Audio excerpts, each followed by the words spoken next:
एक ऐसे इंसान के सामने बैठे हुए हैं जो ना चैन से सोता है और ना ही दूसरे को चैन से सोने देता है।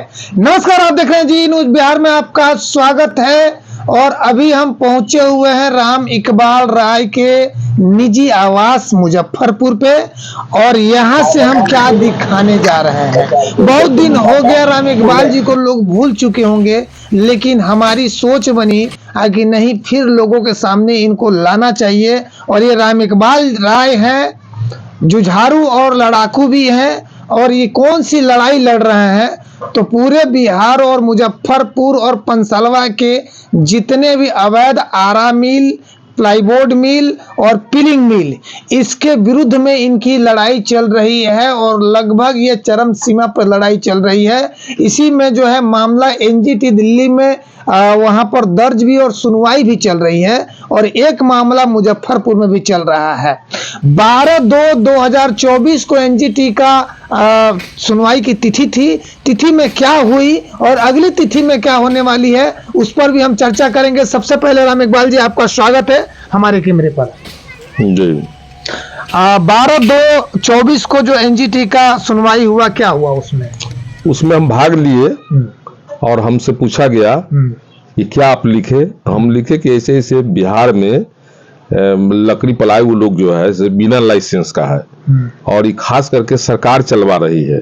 सरकार के नॉलेज में है कि हमारे राज्य में इतना अवैध आरा मिल चल रहा है, और उसको जितना भी प्रशासन का लोग है, सभी लोग सभी आरा मिल से कमीशन लेके चलवा रहे हैं। नीतीश कुमार एक तरफ बोलते हैं कि भ्रष्टाचार, ये तो सबसे बड़ा भ्रष्टाचार हुआ कि बिना लाइसेंस का चल रहा है और सरकार सुन नहीं रही है। तो इसीलिए हम दिल्ली एनजीटी में लिखे। एनजीटी उसका सर्वे कराया, दिया कि इस पर काफी प्रदूषण है। प्रदूषण इस कदर है कि किसी का आंख खराब हो जाएगा, आंख खराब हो जाएगा। जैसे सबसे बड़ी किसान को क्षति है, अब सारा यूरिया या खेती करने के लिए यूरिया को डाल दे रहा है अथी में, प्रेस में, सारा यूरिया उसमें जल जा रहा है, और उसे जो निकलता है उसे आंख का लोड गिरता है लोगों को। तो एक कदर से प्लाईवुड वाले चला रहे हैं कि वातावरण ही समाप्त हो जाएगा। जैसे ये लोग सोचता है कि जहर का फैक्ट्री खोल ले तो वो तो माले माल हो जाएंगे, लेकिन लोग तो मर जाएगा। तो ये इससे काफी प्रदूषण हो रहा है। सवाल एक सवाल ये है सर, कि आपकी ये लड़ाई लगभग 1-1.5 साल हो गई। 1.5 साल में आपके लिखने से एक भी कंपनी बंद हुआ क्या? नहीं, कंपनी बीच में बंद हुआ था, लेकिन फिर लोग चलाने लगा। तो चला रहा है तो किसके अनुमति से चला रहा है? और फिर आपके इस लिखने से क्या फर्क पड़ा? इसमें सरकार का मिली भगत है। सरकारी पदाधिकारी जो है वन विभाग के समूचा इन लोगों से मिले हुए हैं, और इन लोगों को बोलते हैं कि तुम चलाओ, हम जब स्तर पर जाएंगे तो बंद कर देना, चले आवेंगे तो फिर चलाना। अभी पंसलवा में मिले चालू है कि बंद है? नहीं, सारा मिल चल रहा है। सारा मिल चल रहा है, ताला तोड़ के सारा मिल जो सीज हुआ था सारा मिल चल रहा है। तो फिर अगली रणनीति क्या होगी? ऐसे तो आपको सरकार और कोर्ट जो है दुश्मनी का एक किनारा न पहुंचा दिया कि मान लीजिए कि 400 लोगों का आप दुश्मन हो गए, आपकी कोई सुरक्षा नहीं है, मिलें चल रही हैं और वन विभाग के अधिकारियों का इनकम बढ़ गया, तो ये सब करने से क्या फायदा हुआ? फायदा ये हुआ कि हम तो पब्लिक के लिए लड़े, लेकिन सरकार जैसे पब्लिक पर चिंता उसका नहीं है। इसका चिंता है कि हमारा कुछ लोग धनिक हो जाए।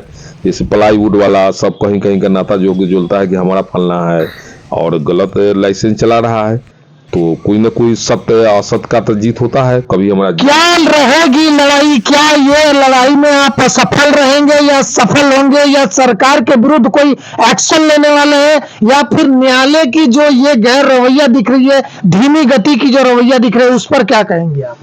उस पर लिखेंगे, फिर लिखेंगे, और न्यायालय में चल रहा है, न्यायालय से आग्रह करेंगे इन लोगों को बंद करवाइए, इसका जांच करवाइए, और सरकार जो चलवाती है उसके खिलाफ धरना प्रदर्शन करेंगे।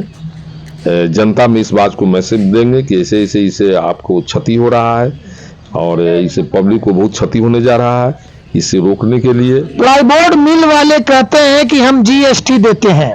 सबसे बड़ी सवाल यह है कि हम टैक्स देते हैं। प्लाईबोर्ड मिल वाले कहते हैं कि हम लोग जो है लीगल है। फिर जब लीगल है और टैक्स देते हैं तो उनका ये जो बंद होने की जो व्यवस्था आई, ये क्यों आई?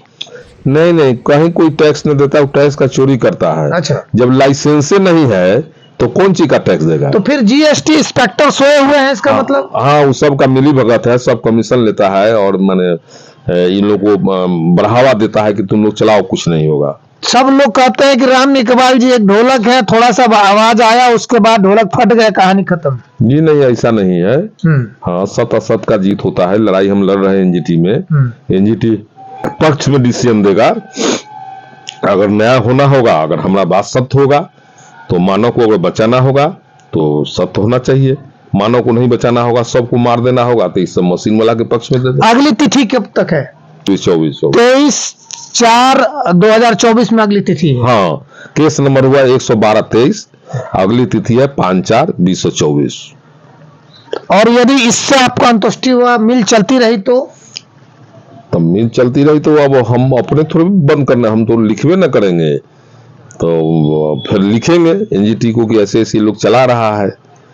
और कुछ लोग वहां गए हैं। सुनवाई में नहीं बोलते हैं क्या ये बात? सुनवाई में सारी चीजों को हम रखते हैं। उस दिन भी हम बोले अच्छा कि लोग पैसा दे करके और चलवाते हैं। तो इस पर जज कहे कि हाँ हम इसका लेते हैं, जांच करवाते हैं। क्या परिचय हुआ? हमारा नाम हुआ राम इकबाल राय, ग्राम मोटलिया, थाना मोतीपुर, जिला मुजफ्फरपुर, और बहुत सारी पोस्टों पर हम चुनाव जीते हुए हैं। तो ये थे राम इकबाल राय जो लगातार एनजीटी की लड़ाई लड़ रहे हैं, पर्यावरण बचाओ अभियान चला रहे हैं। आप क्या कहते हैं इनके बारे में? आप अधिक से अधिक कमेंट जरूर करें और खबर को शेयर भी करें और लाइक भी करें। ग्राउंड रिपोर्टिंग पर जी न्यूज बिहार, धर्मचंद यादव।